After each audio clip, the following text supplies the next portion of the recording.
3 days in a row. Well, this will be 3 days in a row, this video. Seems like I'm maybe popping off a bit.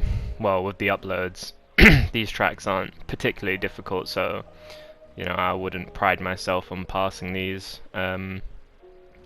Although they're not easy, you know, I'm not trying to take away anyone's achievements. That sounds a bit wrong, but obviously for someone of like my caliber, passing like 6s isn't too special.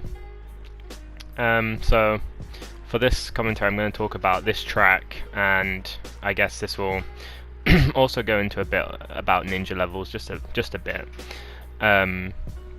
So this track is called Ryus X, and it was built by Dark Sword of Doom, who is an insane builder. He built this great track called Galnerius, and I guess this is like his sequel to it.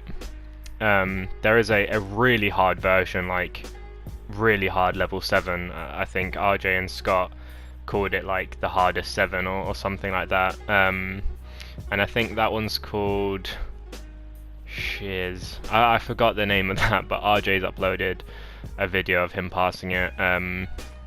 And because that was so hard, I think Dark Sword of Doom uploaded this version, which is just like a nerfed version of that track. And I don't know how many people passed this, but I think it was kind of agreed to be a level 7. And I saw a couple passes on YouTube, and I didn't think it looked like a 7. I saw it and I thought, I just can't see it being a 7.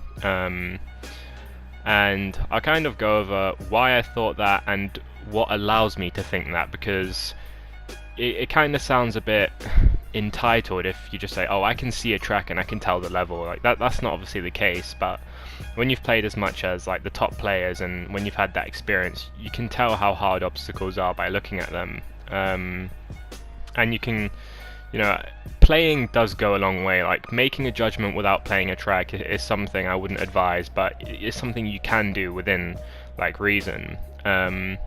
And so I made a judgment on this track when I saw it. I thought it was a 6, not a 7. And that was because I thought, A, there weren't many checkpoints. I think there are like 5 or 6 checkpoints in this track. B, I thought some of the checkpoints are really quick and easy. And then also, yeah, I just didn't... After playing it, I just didn't find much of it failable. It's quite throttle heavy, and a lot of it's just, I don't know. If you're playing level 7s, you should have great throttle control. Like that's just a fact. If you don't, then you know maybe you're doing something wrong. You can certainly get to level 7 without having great throttle control, but throttle control is something that's very important. And I'd assume that every level 7 player has great throttle. And so yeah, that's what this track is heavily based on. There are some things like this where you see it's like a drive to a bounce. But yeah, the reason why I don't think this is a 7 mostly is because I find the endings of tracks to be the endings of the checkpoints on this track to not be too inconsistent. Oh yeah, I just decided to show this clip because it's just quite funny. I seem to do that a lot. I have bad throttle that puts me into a hard situation, and then I use good throttle to get out of it. Like, it's weird. I like sabotage myself, but then I try and save it with insane throttle. So yeah, this checkpoint, for example, there's nothing too hard about this one. You know, there's a lot of non-back wheel stuff in here. There's a lot of just both wheel stuff. The ending to this checkpoint, though, when we get there, I'll talk a bit about it, because that is quite failable, and I didn't fail it, luckily.